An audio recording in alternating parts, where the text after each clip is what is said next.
Welcome to the chapter 265 review. People been complaining. I love the chapter. I think it's one of the best in the series if you can really pick up on what's going on. But some of the complaints, they're crazy to me. We got Talk No Jutsu complaints here. That's a big problem, and I'm here to fix it.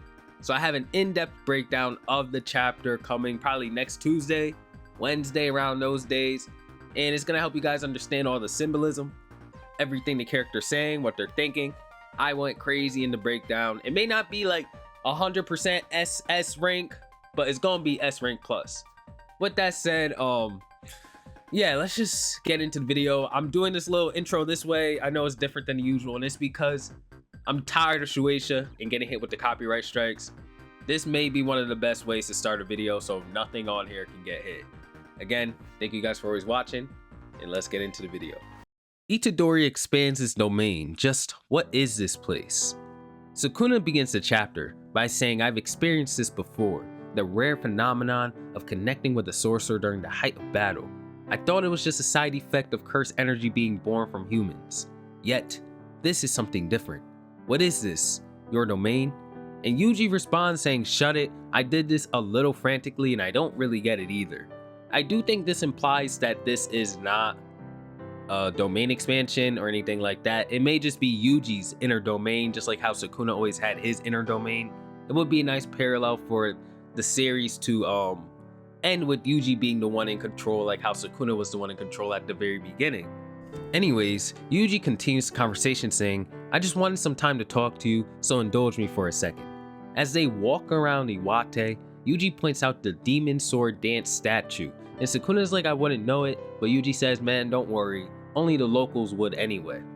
Yuji would go on to say, I was raised here until I was 6, maybe 7, and then moved to Sendai. But I was born there, but we moved back for grandfather's work. I came back here for the first time in like 10 years for a funeral, a friend of my grandfather's. I wouldn't say it was a ghost town, but it did surprise me how empty the place felt. But Yuji goes on to say, actually, I guess I wasn't surprised. If I'm being honest, I kind of expected it. It didn't really shake me. Sukuna has nothing to say here as Yuji continues to speak. He asks, I wonder if that guy would have came to my grandfather's funeral if he had died first. Yuji and Sukuna continue their walk, and they end up at the park where Yuji would play the most at as a child. He points out that there's pretty much no play equipment left, but he thought he was gonna die after stubbing his toe on the swing set before, so he's not too mad about all that stuff being gone. I guess that's his little revenge hate speech right there. And Yuji then mentioned one time he tried to use his fountain to rinse off some slime that he dropped in the sandbox, but the entire thing went down the drain and he was upset. Yuji is just yapping, but like, stay with him here. He's cooking up a 5-star meal. So we move on to the next scene and we see flowers. Yuji says that it's a morning glory, while Sukuna points out that it's a hydrangea. And Yuji's like, yeah, I know, I'm just yapping, like it's a careless mistake. He goes on to say that a ton of these bloom here, huh? I really only noticed it after I moved away. I wonder who's in charge of deciding the foliage for each town. But then Yuji's like, hold up. How you know about flowers, Sukuna? And Sukuna's like, it just comes from Megumi's memories. And Yuji's like, oh yeah, sure. I don't know if that's supposed to be sarcastic, but it seems like it. But Yuji goes on to ask like, wait, wouldn't that mean that you know all of my memories and thus you would know about this place? And then Sukuna's like, man, I wouldn't read through your shitty ass memories anyway, bro. Trust me. Like, I don't give a shit about you. And Yuji's like, right. Okay, bro. You know Sukuna's binding vows of not hating Yuji don't apply in this dream world, so he's taking all the opportunities that he can right now. So Yuji and Sukuna end up at another park. And Yuji says that this park was pretty far from my house, but you can catch crawfish here. Try it out. Unless the strongest sorcerer in history can't catch some crawfish. The two engage and they both catch a crawfish. Sukuna says to Yuji that yours is practically microscopic, whereas Yuji claps back saying you got an American crawfish. The Japanese ones are way more rare. And Sukuna's like, what was that? And Yuji said, you heard me. So I wonder what this argument could be about. But let's move on from that. So Yuji and Sukuna move on to a department store that opened when Yuji was 5. And thanks to this thing showing up, all of the local stores got closed down. It got kind of quiet with all these stores closing down, but they opened up a movie theater upstairs, so Yuji considered it even.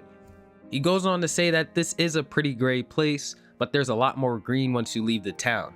And Sukuna's basically saying like, look bro, I don't care.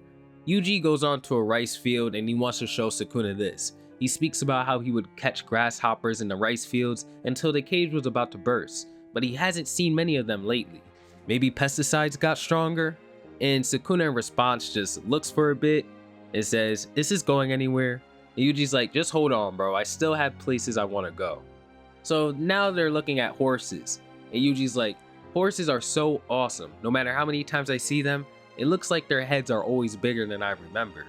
My grandfather took me to this farm every so often. I guess now that I think about it, he did a lot of parenting in my mom and dad's place." He then talks about the soft serve ice cream here. "I spent all my allowance on it that day, but then I ate too much and threw up." So Sukuna's like, "You were born stupid?" Like, he was just saying, like, you've been doing dumb shit since you were a kid. The two move on to some archery. Sukuna manages to land a bullseye, and Yuji says that something about playing with you isn't really enticing to me. And Sukuna's like, "Bro, I've been doing this for hundreds of years. Like, of course I'd be better than you at this." And Yuji's like, "Yeah, I forgot. You're from the era of actual archery." We then move into the winter, and Yuji begins to speak about how you'd see snow sculpture after snow sculpture lined up here during our snow festival in the winter. He wonders if they still do that now. It's the same in Sendai, but it never really shows there. It just doesn't feel like the winter if the snow doesn't pile up. Yuji goes on to say that, "I always loved drinking sweet milk tea after my hands would go numb from shoveling snow in the morning. My grandpa always looked stunned by it. Once it got closer to Christmas, I would hear bells at night. That made me think that Santa really did exist. I only realized way later that it was just the snow chains on car tires." Sukuna then interjects and says, "I've had enough." And Yuji says, "Alright, I've shown you everything I wanted to anyway." Sukuna says that his blathering is disgusting and he needs to say what he wants to say.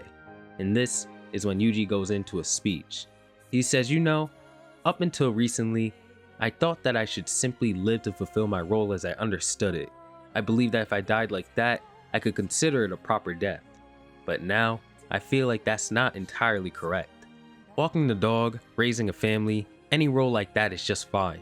Even if you don't have anything like that, as long as you can eat, shit, and sleep, even if you're stuck in bed sick, even if you spent your life with no connections and nothing remains of you, it's more the memories made in one's image. It's within the little, tiny fragments that remain, drifting off where the value of a life lies.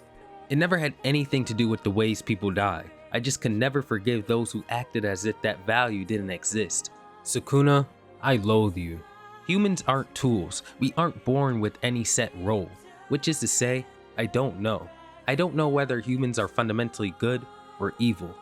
I could very well be doing the wrong thing here, so I thought I should at least let you see the humanity of someone other than yourself, of someone you see no value in." In response, Sukuna states that he doesn't feel a thing. He understands everything he's saying, but he still feels nothing. Just as you felt when you saw how quiet this town became. You had expected it. I feel absolutely nothing. Yuji responds saying, "No dice, huh?" I figured. And Sukuna responds saying, "Suffice to say, I'm dumbfounded by your cowardice. Your rage toward me, your hatred. Is this all it amounted to?" However, a realization hit Sukuna. He misjudged Yuji's stance on their positions. Upon realizing the dynamic between the two, Sukuna asks Yuji if he's pitying him right now. "Is this your way of showing compassion?" And Yuji says, "Exactly. Sukuna, I can kill you. Release Megami, return to my body, and I'll spare your life." And in response, the insatiable demon bears a burning hot rage, stating such a gravely severe misconception. "I won't stop at simply mincing you into bits, Brad. Right in front of your eyes, I'll slaughter each and every human being you claim to be oh so valuable." And with that, the chapter comes to a close. So yeah, this was one of the best chapters in a while. There are many references to just events that have taken place in the series, such as with the grasshopper locust being, exterminated by Yuji and him questioning why they aren't around within his dream world. The symbolism behind the flowers and how the characters responded to these flowers and Yuji's mistake of the flowers. That there's a lot going on with that as well. I think this chapter is just really one you gotta take in and think about after 40 chapters of fighting, but I genuinely welcome it. And maybe I'm very receptive to this chapter because we've been through something like this before a long time ago at the end of, spoiler warning ahead, make sure you skip ahead because I'll have the time note there. But this reminds me of Tokyo Ghoul. Tokyo Ghoul had an ending like this in the manga. This is why a lot of people hate the anime, because it completely skipped this sequence where Kaneki and his child self go through his past, they talk about stuff, things of that nature. It was just like this before, like 8 to 9 years ago. We had the community and a meltdown and all that. It was a time to be around, you know, and this chapter really reminds me of that. So I'm prepared for this. This is nothing new. I know how to look into chapters like this now and really read them. With that said, there's not much else I can say in this video because the full analysis breakdown of this chapter will be out in a couple of days. And obviously I want to save a lot of my thoughts on this chapter for that. But overall, I truly enjoyed this chapter. I think it requires for you to actually go into it with an open mind. Hard for shonen fans, but hey man, try your best. This is one of the best 3 chapters in the Shinjuku Showdown. This includes 257, 236, and this one. It's really great. With that said, peace out guys. Thank you for watching the review. And make sure to look out for that breakdown because it's gonna be fire. And again, grateful for you guys always. Peace out.